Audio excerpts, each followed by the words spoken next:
Sirih pinang di dalam puan untuk hidangan putra perkasa. Sirih pinang di dalam puan untuk hidangan putra perkasa. Selamat datang Tuan Budiman, Didik TV kita bersua. Selamat datang Tuan Budiman, Didik TV kita bersua.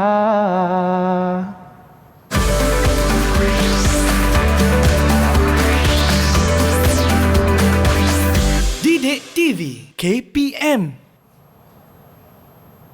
Assalamualaikum. Hai semua, salam sejahtera kepada semua yang menonton Didik TV KPM. Saya Nisaki akan menemani anda untuk jam ini. Apa khabar murid-murid di rumah? Diharapkan anda semua sihat sejahtera, bersemangat dan bersedia untuk sesi kali ini. Jangan lupa SOP dan peraturan yang telah ditetapkan haruslah kita patuhi. Pakai pelitup muka dengan kemas dan baik. Jangan melebihi penggunaan 8 jam. Dan jangan lupa untuk jaga penjarakan sosial sekurang-kurangnya 1 meter atau lebih, penjarakan fizikal, dan kerap cuci tangan menggunakan air dan sabun, gunakan gel pembasmi kuman apabila perlu. Baiklah, hari ini sangat-sangat menarik kerana di hadapan Nisa ada barang-barang ataupun bahan-bahan yang Nisa kira bukan dari generasi yang terkini. Kita tengok ni pun ini macam dari zaman-zaman mak dan ayah saya kahwin dulu-dulu. Nak tahu dengan lebih lanjut, jom kita nak persilakan guru yang akan bersama-sama dengan kita selama 1 jam ini. Kita tonton profil beliau.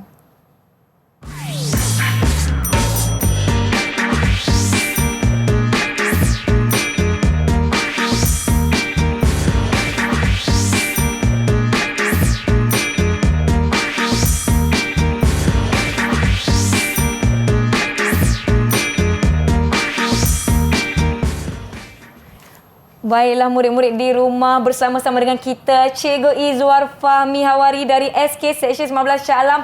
Apa khabar Cikgu? Selamat datang ke Didik TV. Bertemu lagi kita ya Cikgu? Ya, betul. Dan satu-satunya, orang kata salah satunya episod yang sangat-sangat menarik. Ada banyak bahan-bahan di hadapan kita ni. Inilah yang saya nak minta murid-murid di rumah bersedia. Cikgu Fahmi, saya nak tanya Cikgu, apa yang kita nak pelajari pada hari ini bagi mata pelajaran pendidikan seni visual tahap 2? Okey, baik. Terlebih dahulu, terima kasih Krinsa. Saya ingin memperkenalkan saya Cikgu Izwar Fahmi bin Hawari dari SK Seksyen 19.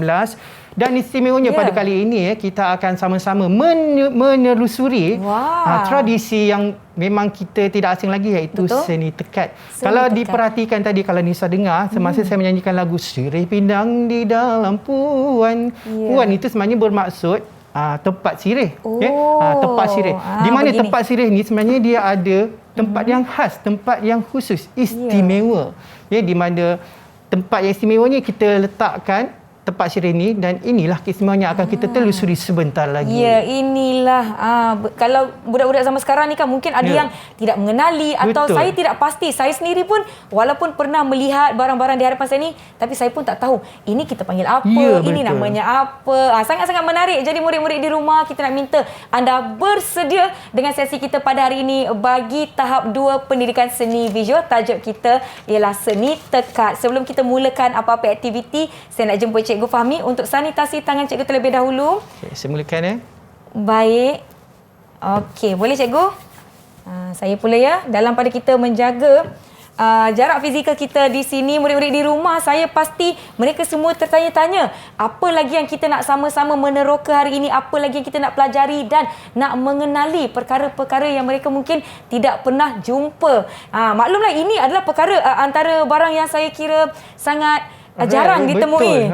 Kalau boleh tengok di muzium, kalau tidak dapat berkunjung ke muzium, kita boleh tengok secara atas talian, gambar-gambar dan sebagainya. Boleh tanya kepada ibu dan bapa anda. Ini bekasnya tempat sirih zaman-zaman, saya rasa beberapa puluh tahun dahulu ya Cikgu? Ya, memang sudah menjadi tradisi daripada zaman Kesultanan Melayu Melaka lagi, sebab di mana seni tekat ni memang menjadi salah satu daripada tradisi yang eksklusif sehingga bertahan hingga kini lah.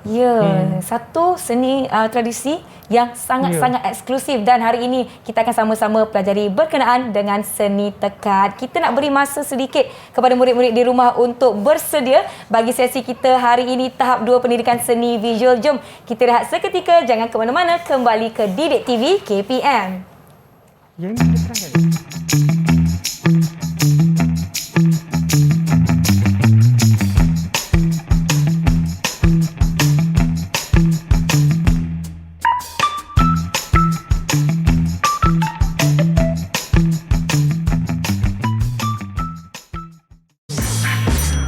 Didik TV KPM.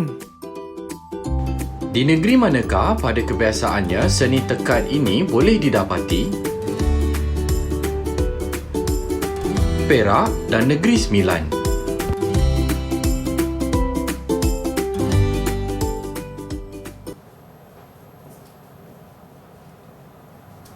Kembali menonton Didik TV KPM di slot tahap 2. Hari ini mata pelajaran kita pendidikan seni visual dan kita akan sama-sama belajar berkenaan dengan seni tekad. Cikgu Fahmi, sebelum kita pergi dengan lebih lanjut, saya nak tanya cikgu sedikit mengenai standard pembelajaran kita pada hari ini. Silakan cikgu. Okey, baik. Memandangkan tajuk kita pada hari ini ialah mengenal kraft tradisional, bidang mengenal kraft tradisional, maka tajuk kita pada hari ini sudah tentulah seni tekad, seni tekad. Yang mana standard pembelajaran yang terlibat standard kandungan dahulu, iaitu bahasa seni visual, menginterpretasikan bahasa seni visual yang ada pada karya dalam bidang mengenal kraft tradisional. Dan seterusnya melibatkan kemahiran seni visual di mana kita membuat penerokaan penghasilan tekad dalam bidang mengenal kraft tradisional dan seterusnya penghayatan karya seni visual di mana kita akan melihat pengkaryaan itu. Baik, sebelum kita pergi dengan lebih lanjut lagi berkenaan dengan apa yang ada di hadapan kita ni, saya difahamkan kita ada sebuah video yang kita nak sama-sama tonton dengan murid-murid di rumah. Jadi jom kita sama-sama tonton paparan video ini.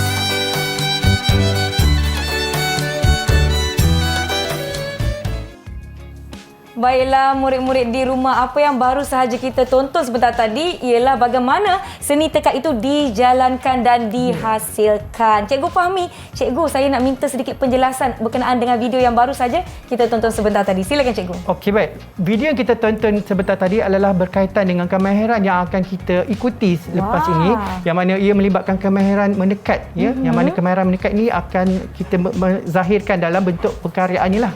Okey, kalau ikutkan sebenarnya tekad tu merupakan satu teknik yang mana kita melalukan benang di atas permukaan kain lah. Itu namanya tekad. Berbeza dengan cara ataupun teknik jahitan yang lain.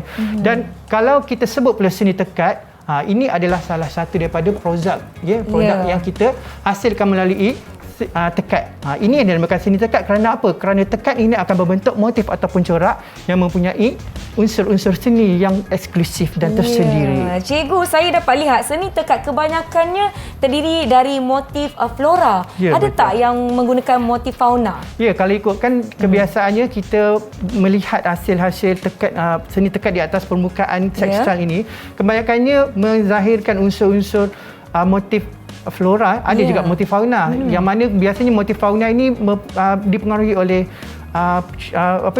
Cina peranakan biasanya. Kalau ikutkan dia macam contohnya terdapat pada permukaan kasut yang merangkumi contohnya rama-rama macam itulah. Wow, menarik ya. Dan kita dapat lihat di tangan Nisa ini, ini merupakan kipas pengantin ya. Betul. Kipas pengantin yang mana kita dapat lihat seni tekadnya dihasilkan dan ditambah dengan perhiasan-perhiasan lain.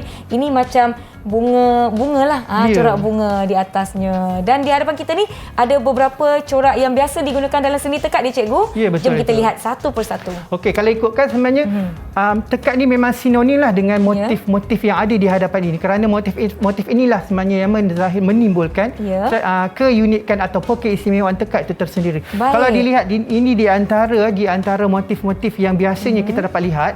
Kita pergi yang awal dulu, iaitu yang pertama itu ialah yang ini pucuk paku cikgu. cikgu? betul, pucuk paku. Dan yang kedua, motif apa ni? Yang ini saya lihat bunga raya. Ya, betul cikgu? bunga raya betul itu.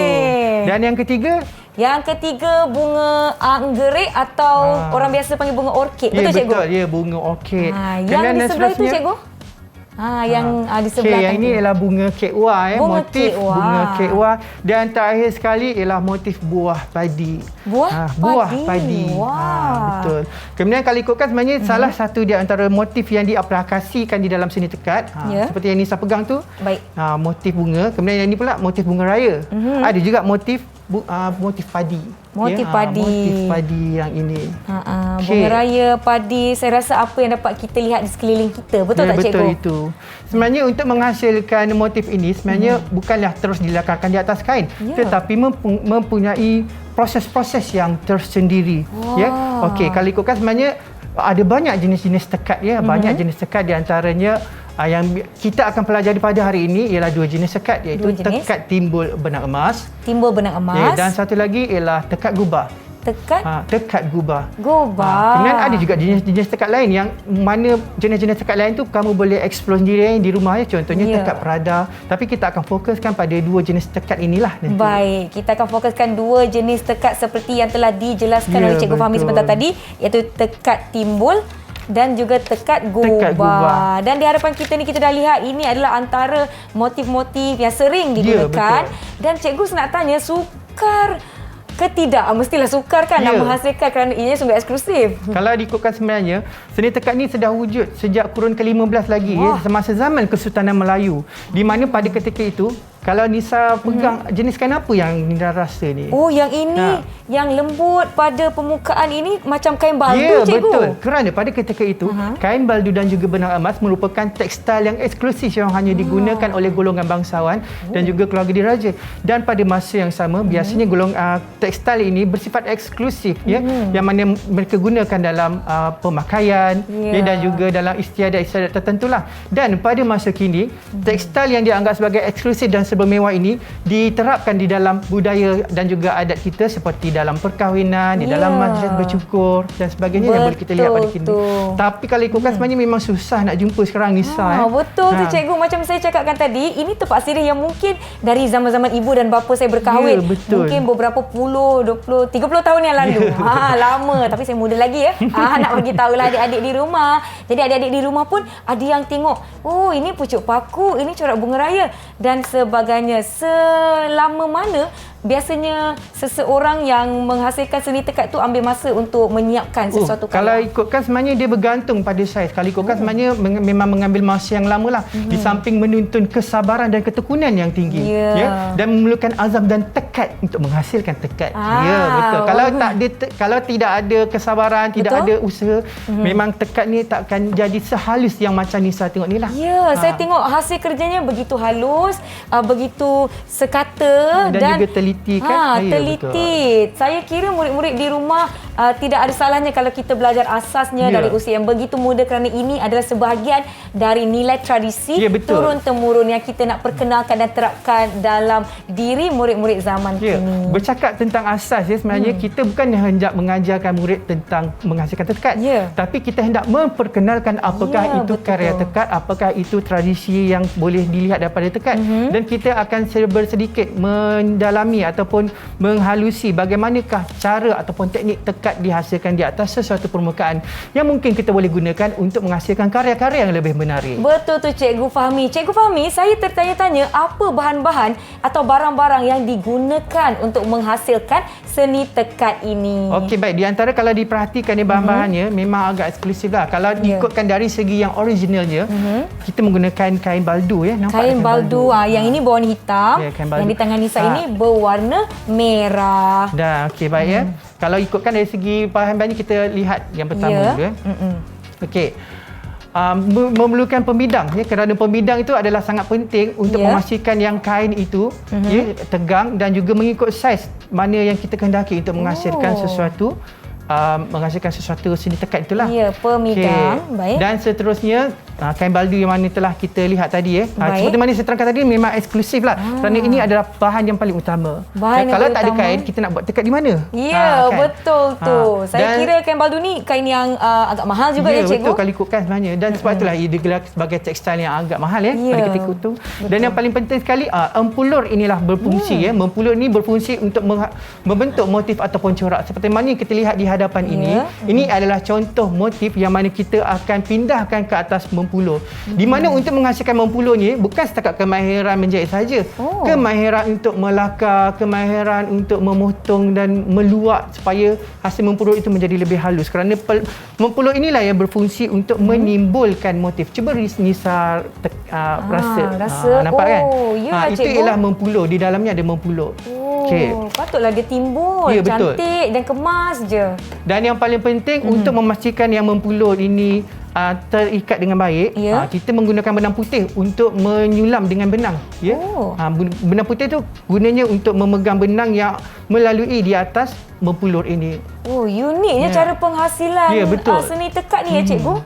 Dan yang paling penting sekali, benang merah. Yang benang merah dengan benang putih ni sebenarnya yang membezakan jenis tekad. Kalau benang putih tadi, kita lihat dia benang putih digunakan dalam tekad penuh. Ya, betul. Tetapi benang merah pula digunakan dalam tekad gubah. Nanti kita akan lihat bagaimanakah peranan benang putih dan benang merah ni di dalam menghasilkan dua tekad yang berbeza. Baik. Ya, dan yang seterusnya, yang paling penting, benang Emas. emas. Ya, kerana benang emas inilah yang menonjolkan keunikan serta keistimewaan hasil karya tekad ini. Kalau ikutkan dari segi tradisional lah, dari segi tradisional. Betul tu. Okey. Sebab inilah yang menonjolkan lagi Ya. seni tekad kita. Dan yang paling penting sekali, benang emas tu memang kita akan gunakan banyak kan. Jadi Ya. bila kita nak menggunakan emas tu, benang emas tu, kita memerlukan cubaan untuk melilit di atasnya. Kita tak boleh terus tebarkan benang itu macam begitu. Ya, kita memerlukan cubaan untuk memastikan yang benang emas itu terisikat, orang kata apa, bersimpul dengan baik. Bersimpul dengan baik. Dan kalau diperhatikan sebenarnya benang emas ni halus, memang sangat halus. Ya, saya kira mesti perlukan ketelitian yang Ya, sangat-sangat betul. tinggi untuk memastikan ianya tidak rosak. Tetapi untuk memastikan yang orang kata apa, benang emas ni nampak timbul, Ya. biasanya selembar benang tu digunakan bersama. Contohnya menggunakan 5 lembar benang emas. 5 lembar benang emas tu akan dililit di atas cuban. Dan bila dah penuh ataupun dah banyak benang yang kita lilit tu, barulah kita gunakan benang tersebut untuk membuat teknik tekatan di atasnya, di atas permukaan kain baldu. Ada cara-cara tertentu yang begitu spesifik. Ya. Saya kira untuk menghasilkan seni tekad. Dan yang paling penting, kita nak cocok guna apa untuk yang memastikan. ini kalau tak ada tak jadi, cikgu. Betul. Ini saya letakkan paling penting kerana untuk menghasilkan tekatan ini memerlukan teknik menjahit dengan betul. Ya. Jadi jarum ni merupakan salah satu daripada bahan yang penting untuk memastikan yang jahitan dapat dirapat dengan kemas dan sempurna. Jadi kemahiran jahit sangat memainkan peranan yang penting. Tapi saya tak hairan sebab murid tahun 5 sebenarnya memang mahir menjahit. Kerana mereka menggunakan kemahiran menjahit daripada mata pelajaran RBT. Jadi secara tak langsung mereka mengintegrasikan mata pelajaran lain di dalam mata pelajaran pendidikan seni visual. Betul tu, cikgu. Dan saya rasa teknik-teknik ataupun skill mereka dapat dikembangkan lagi dari jahitan-jahitan asas kepada jahitan-jahitan yang lebih sukar dan peringkat tinggi. Murid-murid di rumah pasti bolehlah lakukan. Kak Nisa percayalah semua. Baiklah, kita dah ada bahan-bahannya, cikgu. Tapi kalau nak belajar seni tekad ni kan, cikgu, saya rasa ada tak tempat-tempat yang tertentu untuk mereka pergi kalau betul-betul lah saya betul-betul nak belajar seni tekad? Sebenarnya kalau nak belajar seni tekad tak payah nak pergi jauh-jauh. Hanya duduk saja di rumah, gunakan saja apa bahan yang ada di rumah. Gunakan bahan yang mudah untuk kita dapati, bahan gantian, bahan gantian yang bila kita dah nampak saja kita boleh gunakan untuk menghasilkan karya tekad. Ingat dia, kita bukan nak menghasilkan tekad tapi kita cuba menggunakan teknik tekad untuk menghasilkan karya yang menarik. Baiklah, saya percaya murid-murid di rumah ramai yang tertarik nak menghasilkan seni tekad. Mungkin ada yang bertanya kepada ibu bapa, "Mak, mana dulu mak punya kipas pengantin?" Mungkin ada di rumah, mungkin ada yang masih menyimpannya sebab ini merupakan orang kata apa, turun-temurun yang perlu kita pelajari dan kenali bagaimana rupanya, apa itu tekad, apa bahan-bahan yang digunakan dan apa perkara-perkara penting yang perlu ada dalam menghasilkan seni tekat. Baiklah murid-murid di rumah, saya pasti mereka semua dah begitu teruja nak melihat dengan lebih lanjut berkenaan dengan seni tekat pada hari ini. Jadi jangan ke mana-mana, kita nak berhenti rehat seketika. Kembali selepas ini dalam slot tahap 2 pendidikan seni visual di Didik TV KPM.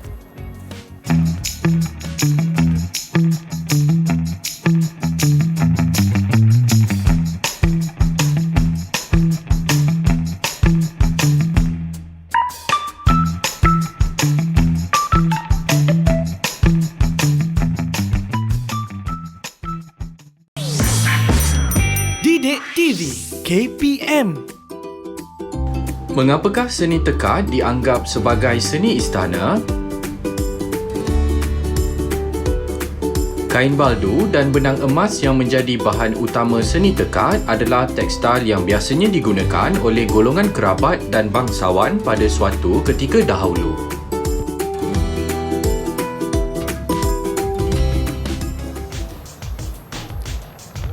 Terima kasih kerana masih menonton Didik TV KPM bersama saya Nisa. Kita ada Cikgu Fahmi dari SK Seksyen 19 Shah Alam. Hari ini bagi tahap 2 pendidikan seni visual, kita sedang mengenali dengan lebih lanjut dan lebih mendalam berkenaan dengan seni tekat. Tadi Cikgu Fahmi dah jelaskan kepada kita asal-usul seni tekat, sedikit pengetahuan dan juga bahan-bahan dan peralatan yang perlu dalam menghasilkan seni tekat. Apa yang ada di hadapan kita ni Cikgu? Macam banyak je barangnya. Jadi kalau ikutkan saya dah beri maklumkan awal-awal tadi pada hari ini kita akan melihat dua tekat yang berbeza, iaitu yang pertama seni tekat benang emas, seni tekat timbul, dan yang kedua seni tekat gubah. Kalau ikutkan contoh boleh Nisa tunjukkan. Kedua-dua nampak macam sama tetapi sebenarnya berbeza. Kalau kita lihat yang biru ini, ini merupakan seni tekat penuh benang emas kerana menggunakan mempuluk. Menggunakan mempuluk yang mana menimbulkan motif.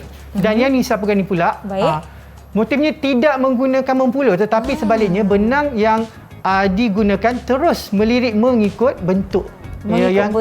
Bentuk ataupun corak yang dikendaki, tidak menggunakan mempuluk. Yang ini tiada mempuluk. Baik. Dan yang paling penting sekali saya nak ingatkan kepada murid-murid, cuba saya nak beri tugasan ni kepada murid ni, murid-murid di rumah dan juga Nisa.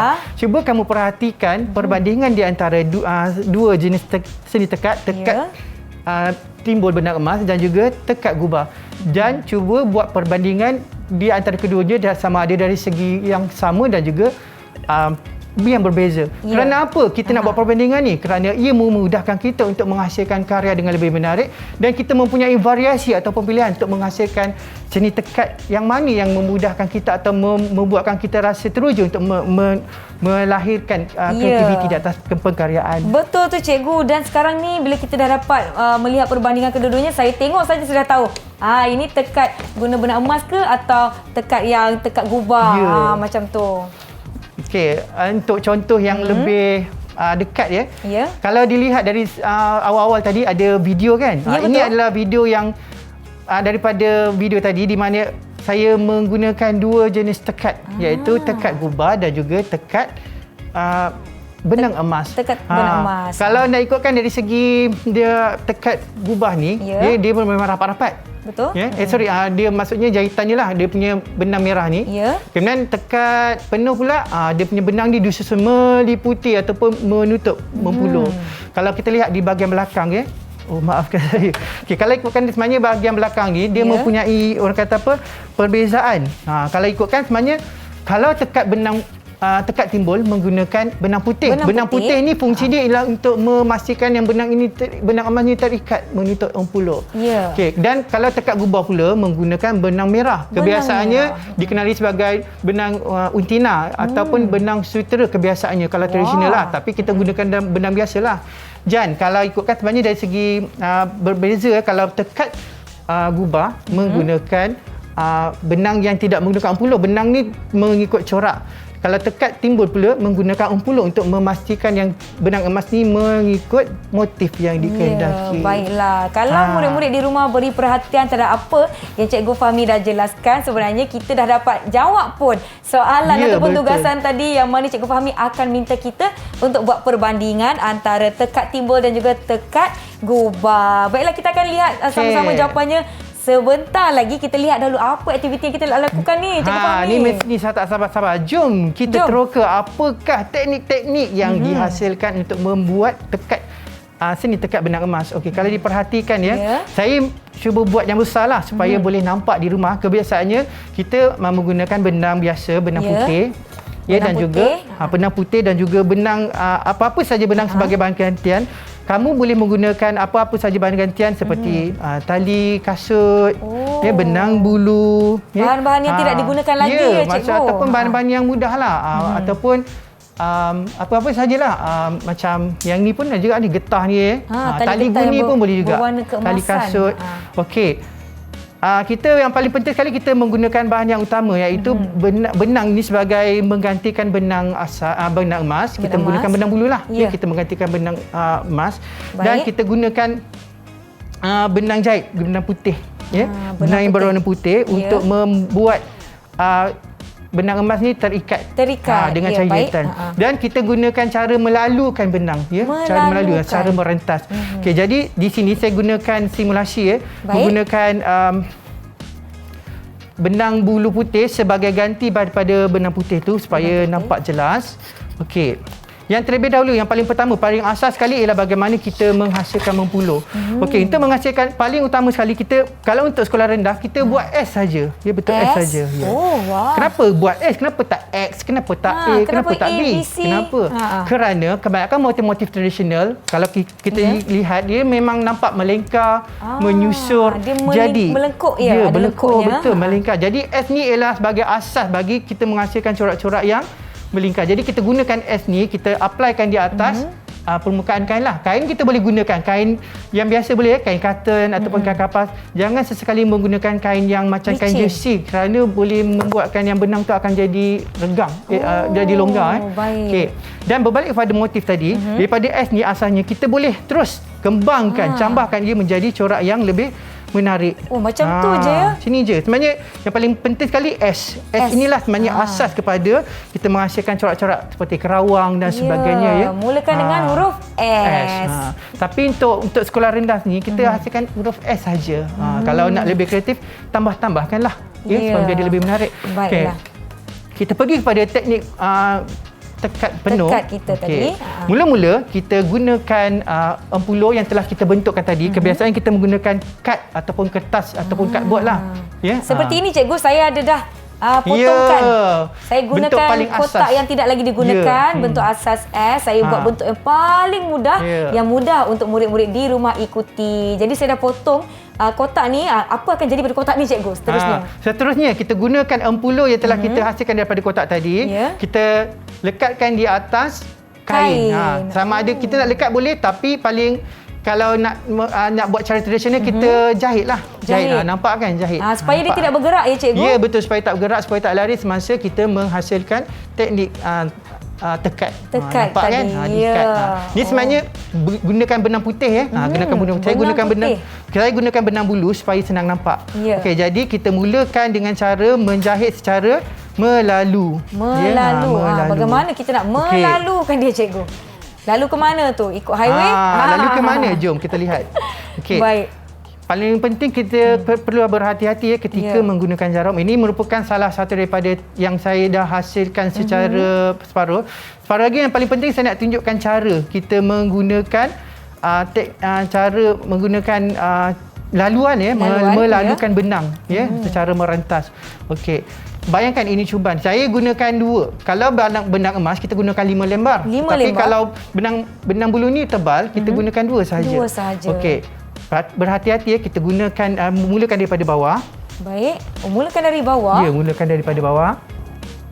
Okey. Okey. Pertama kali ni saya tengok orang buat tekad depan mata saya cikgu.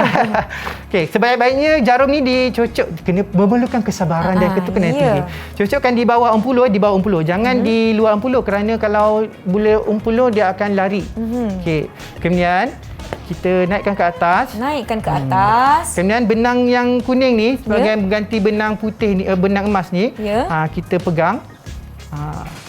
dan cocok di bawahnya, cocok di bahagian empulo di bawah. Baik. Kita tarik perlahan-lahan, jangan gopoh sebab kalau gopoh nanti benang bersimpul. Okey, dah pasti ketat.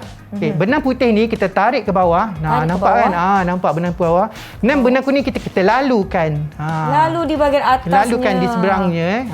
Saya dah faham, merentas. cikgu. Saya dah faham fungsi benang putih itu. Ya, betul. Benang putih itu fungsinya untuk mengikat benang emas supaya tidak lari dan terbentuk mengikut empulo. Dia mengikat benang emas tu di bahagian bawah supaya bahagian benang emas tu dia lalu di atas. Betul, melalu. Kemudian sambil kita tarik benang tadi, benang kuning ni kita tarik bersama dan lalukan di seberang. Kita gunakan teknik yang tadi berulang-ulang. Okey, untuk pengetahuan Nisa ya, teknik tekat ni juga dikenali sebagai teknik tekat tuji ataupun suji. Kerana suji ni maksudnya berulang-ulang. Sebabnya kita menggunakan teknik yang sama secara berulang-ulang sehinggalah proses menekat ini habis siap. Empulo ini habis dilitupi dengan benang emas. Baiklah. Seperti yang Cikgu Fahmi jelaskan di awal tadi, memerlukan kesabaran yang tinggi untuk menghasilkan hasil seni tekat yang baik, yang kemas dan juga teratur. Maklumlah kita tengok di sini jalinannya atau teksturnya juga rata dan kemas, cantik sebab dia ada bahagian-bahagian yang hujung-hujung tu yang macam tajam-tajam sikit tu kan. Yang itu memang kena betul-betul pastikan supaya benang tu cantik di situ. Okey, satu lagi saya tunjukkan pada Nisa ya. Baik. Semakin halus sesuatu benang kita gunakan, maka semakin halus tekstur pada empulo yang kita dapat lihat ni. Okey, kalau benang emas ni nampak agak kasar dan nampak garisan-garisannya kerana agak besar, agak kasar benangnya. Agak tebal. Tapi benang yang emas ni saya gunakan benang cross stitch yang agak halus sedikit berbandingkan benang bulu. Okey, untuk teknik yang kedua pula, tekat gubah. Yang ni saya nak tengok pula kemahiran Nisa. Alamak, boleh kan? Saya ke? Yang ni senang je, tekat gubah ni sangat senang. Cikgu tunjukkan sedikit boleh sebelum saya sambung kerja cikgu. Ini adalah senang motif, kerja saya. Motif ni sangat mudah. Setelah saya bentukkan motif di atas ni, murid-murid hanya perlu gunakan motif S saja. Kalau nak tambah motif ni, yang ni dia macam huruf C sebenarnya. C. Tapi kita lekukkan dia. Okey. Nampak kita ikat benang di pangkalnya. Ikat benang di pangkalnya. Ikatkan supaya pastikan yang saya kena tengok betul-betul ni. Supaya benang kuning ini tidak lari. Kita ikat. Senang je, dia macam melukis. Bezanya melukis menggunakan pensel tapi kita melukis menggunakan benang. Okey, daripada bawah kena teliti naik ke atas. Ikut saja garisan. Ya Allah, senangnya Nisa. Okey, saya cuba cikgu, saya cuba. Okey. Jangan risau Nisa sebab barang jam ni semua sudah saya sanitasi ya. Jadi memang bersih, dijamin suci. Okey. Kita lihat kemahiran Nisa. Okey, untuk sebenarnya kalau ikutkan sebenarnya tekat gubah dan juga tekat penuh benang emas ni memang menggunakan material yang sama iaitu menggunakan benang emas kalau ikut pada asalnya. Cuma dari segi penggunaan bahan yang berbeza di mana kalau menggunakan tekat penuh bersulam emas kita menggunakan empulo. Dan kalau tekat gubah ni tak perlu nak menggunakan empulo. Just kita lukis saja. Sebab itulah kemahiran melukis sangat bermainkan peranan penting untuk memastikan yang seni tekat tu nampak cantik. Kalau cantik kita punya lorekkan ataupun lakaran corak, maka menariklah hasil kita. Dan gunakan apa saja bahan yang boleh kita dapati di rumah. Okey. Sangat teruja. Ya, betul. Untuk sekolah rendah, kita kalau nak menggunakan kain tu mesti gunakan pemidang, tak boleh jahit macam tu saja. Contohnya ada di situ tak pemidang. Okey, pemidang boleh kamu dapati di kedai ataupun boleh hasilkan sendiri dengan menggunakan kotak. Baik. Kalau tak ada pemidang, kita nak guna apa cikgu? Biasa kalau tak ada pemidang, kita gunakan kotak yang kita bentukkan sebagai frame. Di mana frame itu kita kosongkan dan kita tampalkan kain itu supaya kain itu tidak lari dan jadi tegang lah. Baik. Okey. Dah nampak bentuk kan cikgu kan? Ya, betul. Wah, kreatif Nisa. Kalau saya lukis potret atas ni, mesti Nisa boleh buat ni kan? Potret pun saya cuba. Okey, kamu boleh perluaskan imajinasi kamu. Tidak hanya terhad untuk menghasilkan corak, kamu juga boleh menghasilkan gambar-gambar ataupun imej yang menarik, yang mudah. Yang penting kita bukan nak menghasilkan tekat, kita nak menghasilkan karya yang menggunakan teknik tekat. Ya, betul tu. Betul. Kemudian di antara ada dua contoh karya yang mudah yang menggunakan bahan gantian. Baik. Guna frame ni. Okey. Guna bahan gantian. Yang ini kalau ikutkan kita pergi pada tekat penuh dulu ya. Kalau ikutkan tekat penuh. Okey, tekat penuh ni huruf J ni asasnya huruf J. Huruf J. Okey, menggunakan dua dua bahan yang berbeza. Baik. Boleh nampak macam sama kan? Boleh tak Nisa bagi tahu apa bahan yang digunakan? Yang ini macam benang kait yang macam saya Ya, gunakan ni. betul. Benang kait. Kemudian yang ni pula menggunakan ribbon. Ribbon. Nampak? Nampak macam sama tetapi menggunakan dua bahan yang berbeza. Buat satu je, tak payah nak buat dua-dua. Baik. Okey, yang ini paling best, tekad gubah. Yang tekad gubah ni buat je gambar daun di atasnya. Ya. Yang ni menggunakan benang merah ya. Kalau diikutkan dari segi yang asal, kita menggunakan benang untina ataupun berang sutera merah. Baik. Ya, kalau digunakan dalam tekad gubah lah. Ya, okey. Adik-adik jangan pula nanti nak cari benang sutera mahal, Dek. Jangan. Kita gunakan dahulu apa saja bahan yang ada di rumah. Tapi untuk lebih berhati-hati, gunakan jarum jenis yang macam jenis apa tu? Cross stitch. Lagi senang ya, cross stitch. Kalau jarum biasa tu halus kan. Digunakan jenis cross sebab dia lubangnya agak besar dan kita boleh kontrol. Lubangnya pun besar, kita senang nak masukkan benang. Betul tu. Supaya senang kita nak sembat lah. Dan peringatan kepada murid-murid di rumah apabila menggunakan peralatan ataupun bahan-bahan yang tajam seperti jarum, gunting dan sebagainya, jangan lupa untuk minta bantuan ibu bapa sekiranya perlu kerana kita tidak mahu terjadi perkara-perkara yang tidak diingini. Pastikan sentiasa berada di bawah pengawasan. Betul. Okey, baik. Sementara Nisa sedang membuat jahitan tu. Tadi kan saya ada ni, cikgu. Sedang pucuk ni. Tadi kan saya diberi tugasan kan? Baik, tugasan kita ialah untuk melihat perbandingan di antara tekad penuh dan juga seni tekad gubah. Okey, kalau lihat tadi sebenarnya kenapa kita kena buat perbandingan? Kerana kita akan gunakan perbandingan tersebut untuk kita rasai sendiri apakah teknik-teknik yang kita boleh buat untuk menghasilkan karya. Baik. Okey. Kita lihat ya. Kita lihat sama-sama perbandingannya. Jadi murid-murid di rumah, adakah adik-adik telah pun mencatat nota daripada penerangan Cikgu Fahmi sebentar tadi berkenaan dengan perbandingan antara dua jenis tekad yang kita fokus pada hari ini, iaitu tekad timbul dan tekad gubah. Kalau ni saya perhatikan, kedua-dua ni tekad timbul dan tekad gubah, apa yang sama di antara ni, kedua-dua ni? Yang sama menggunakan motif, Cikgu. Ya, betul. Kita lihat ya, menggunakan motif. Okey, kerana dalam menggunakan motif yang diaplikasikan di atas tekad gubah dan juga tekad benang penuh ni, menggunakan motif flora. Ya, ini pun macam kerawang juga ni kan? Betul. Okey. Yang seterusnya kita lihat apakah perbandingan sama menggunakan kain. Ya, betul. Kalau biasanya kita menggunakan baldu. Ya, betul. Tapi untuk bahan gantian ni kita gunakan apa-apa sahaja kain yang regam. Jangan gunakan kain yang elastik. Ya. Kalau tak ada kain, kita nak cucuk kat mana kan? Betul. Contohnya kan Cikgu, saya ada baju sekolah 2 tahun lalu yang sudah tidak digunakan. Kain sekolah tu kan dia sedikit tebal dan berkualiti, boleh gunakan. Nak tanya dulu ibu dan bapa boleh tak nak gunakan untuk latihan seni yang paling tekad? penting, kita semula jangan dibuang. Kain tu kita boleh jadikan sebagai alat untuk kita mahir ataupun kita praktis menekat.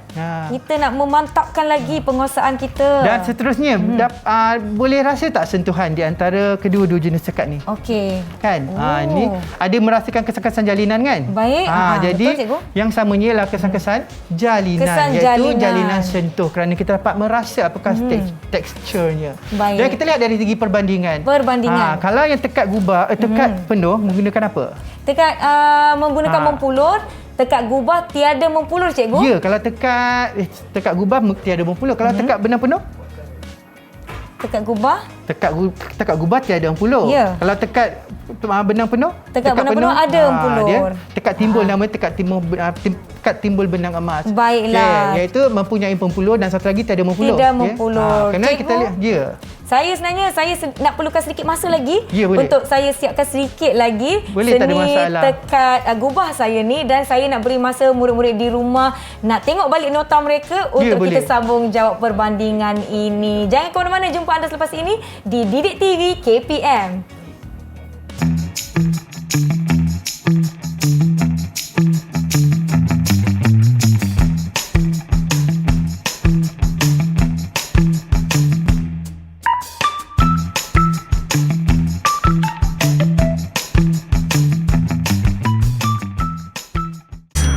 Didik TV KPM. Kenapa seni tekad sukar didapati pada masa kini? Seni tekad mempunyai nilai komersial yang tinggi, bersifat eksklusif dan sukar untuk dihasilkan kerana memerlukan kemahiran dan ketekunan yang tinggi.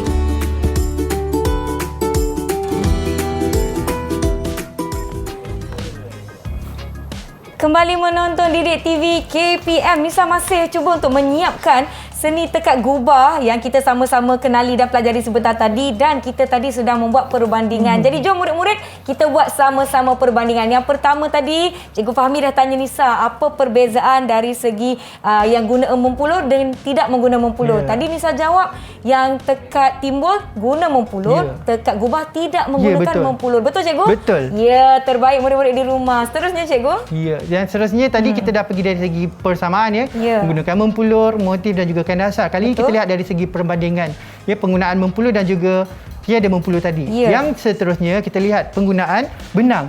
Kalau tekad timbul, tekad timbul benang emas, kita menggunakan benang putih. Ya, betul. Untuk mengikat benang. Dan yang seterusnya kalau tekad gubah pula, kita menggunakan barang sutera atau benang merah? Ya, betul Cikgu? Ya, betul. Menggunakan bahan yang juga dikenali sebagai benang untina. Benang untina. Dan saya rasa penggunaan benang merah ni boleh dipelbagaikan. Tidak semestinya menggunakan benang merah. Kita boleh gunakan benang lain untuk lebih kreatif lah. Ya, baik Cikgu. Dan seterusnya kalau kalau tekad timbul, kita menggunakan motif yang penuh tutup empuluh. Kalau tekad gubah pula macam mana? Menggunakan garisan yang menimbul Cikgu. Ya, betul. Ya. Kalau Nisa jadi murid saya, memang saya bagi 6 bintang. 6 per 6. Cikgu sekarang saya dah jadi murid Cikgu dah. Nampak tak saya tengah buat ni? Betul. Kalau Nisa dapat menghasilkan hasil macam ni, di samping menceritakan pada saya, sebab kalau saya jadi guru, memang saya akan bagi full mark 100%. Boleh menguasai teknik yang dengan baik dan juga boleh menguasai bahasa seni. Saya nak tunjukkan sedikit setakat yang saya dah siapkan. Berapa bintang agak-agaknya? Kalau saya bagi, kalau 10 bintang, saya memang bagi 10 per 10 lah. 10 bintang. Tapi kalau siap memang dapat 10 lah Cikgu betul. Tapi Cikgu Fahmi dah ingatkan, ini memerlukan kesabaran dan ketelitian yang tinggi. Jadi mungkin saya perlukan sedikit masa lagi untuk siapkan, dan bila saya dah siapkan, saya akan tunjukkan kepada Cikgu Fahmi secara dalam talian. Boleh Cikgu? Ya, betul. Ya, murid-murid di rumah boleh gunakan apa-apa bahan-bahan gantian dan juga orang kata apa, peralatan yang ada di rumah agar tidak membazir dan gunakan semula. Tapi Cikgu, kan Nisa, ya betul. Tapi kan kita boleh mempelbagaikan teknik craft, bukan hanya setakat digunakan di atas kain saja. Kalau dah siap tu frame kan, cantik-cantik. Okey, kita boleh gunakan di atas beg. Di atas beg. Beg ni dah tak pakai, jadi praktiskanlah. Yang ni tekad apa namanya? Tekad yang gubah ini ke tekad gubah Cikgu? Ya, betul, tekad gubah ada garisan. Kalau dia perhatikan menggunakan tali yang mempunyai jalur-jalur kan. Cikgu, ini macam tali ikat langsir yang dah tak digunakan lagi. Dah tak pakai dah ni tali itu kan. Jadi boleh melestarikan alam sekitar. Kemudian seterusnya ni penanda buku. Ada dua jenis, iaitu tekad timbul dan juga tekad garisan. Kalau tekad gubah, kalau kita tengok daripada garisan belakang dapat menunjukkan jenis-jenis tekad perbezaan. Nampak kan? Betul tu. Baiklah Cikgu, sebenarnya kita telah pun tiba di penghujung kelas kita lah Cikgu. Saya tengah seronok betul buat tekad ni. Jadi saya nak minta Cikgu membuat sedikit rumusan atau kata-kata akhir setakat yang telah kita sama-sama pelajari hari ini dengan murid-murid di rumah. Tapi kalau nak memperkatakan tentang seni tekad, saya bukanlah orangnya. Kalau ikutkan seni tekad, dia memang mempunyai adiwira sendiri. Jom kita lihat siapakah adiguru craft kita, iaitu Puan Haji Azizah. Kalau nak memperkatakan tentang craft, dia lah orang yang paling mahir untuk memperkatakan tentang craft. Dan sebagai seorang murid kalau ikutkan, sebenarnya kita gunakan tekad ni bukan untuk menghasilkan tekad, tapi kita mempelbagaikan cara pembelajaran untuk memahirkan pelbagai kemahiran yang boleh kita praktikkan di dalam mana-mana di pelbagai situasi. Betul. Dan kalau ikutkan, sebenarnya kita bukan setakat menzahirkan idea dalam penghasilan seni kreatif saja, tetapi pada masa sama sebenarnya kita belajar sesuatu. Kita belajar mengaplikasikan kemahiran daripada mata pelajaran lain. Kita juga belajar menguasai kosakata dalam pengenalan bahan tadi, seperti cuban. Kita boleh membezakan selimbar benang dengan seikat benang. Macam tu. Kemudian penggunaan kain dasar, dia macam itulah. Baiklah Cikgu Fahmi, tadi kita dah belajar dari awal tadi, murid-murid di rumah kita dah mengenali seni tekad. Dua jenis seni tekad yang kita fokuskan, iaitu seni tekad timbul dan juga seni tekad gubah. Dan kita dah lihat bahan-bahan yang digunakan, bahasa-bahasa seni yang digunakan, dan kita telah pun membandingkan apa bezanya tekad timbul dan juga tekad gubah. Dan Nisa rasa seronok sebenarnya. betul. Cikgu, saya nak tanya cikgu, murid-murid di rumah pastinya ada yang nak tahu di mana bagi mereka mendapatkan bahan-bahan pembelajaran dan juga latihan pengukuhan. Okey, untuk mendapatkan bahan-bahan pelajaran ni, murid-murid boleh rujuk pada portal sumberku. Ya. Di samping itu boleh mempelbagaikan sumber carian di banyak sumber lah, di internet, pada buku-buku, banyak sumber yang boleh kita Baiklah, rujuk. terima kasih banyak-banyak Cikgu Fahmi. Saya sangat seronok. Ya. Saya tak sabar nak balik nak sambung seni tekad gubah saya ni. Satu perkara baru yang saya belajar. Saya harap murid-murid di rumah pun mendapatkan informasi baru dan juga manfaat dari apa yang telah kita sama-sama pelajari hari ini. Cikgu, saya nak persilakan cikgu untuk bersedia di hadapan kerana Okey. kita akan akhiri episod kali ini dengan syair yang telah cikgu baca seperti di awal rancangan tadi. Jangan lupa murid-murid di rumah, anda boleh ulang tonton episod ini di saluran YouTube Didik TV KPM. Terima kasih semua yang menonton. Kita jumpa lagi. Assalamualaikum. Bye. Syair ini saya ciptakan khusus untuk Didik TV. Tanah yang subur, bumi bertua, warisan bangsa menjadi wadah,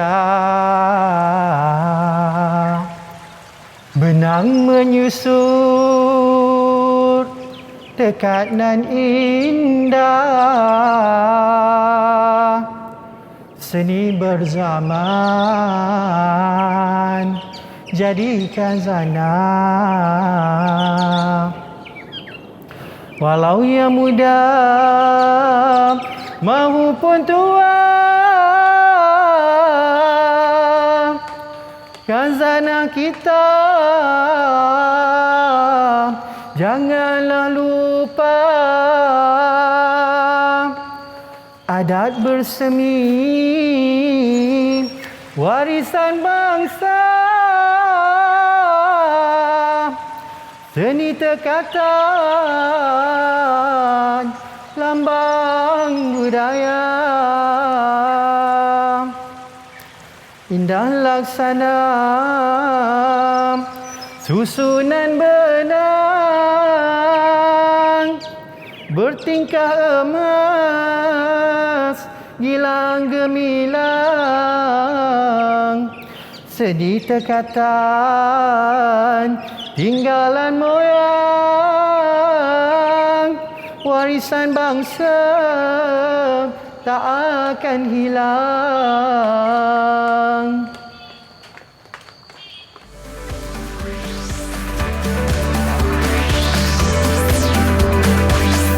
Didik TV KPM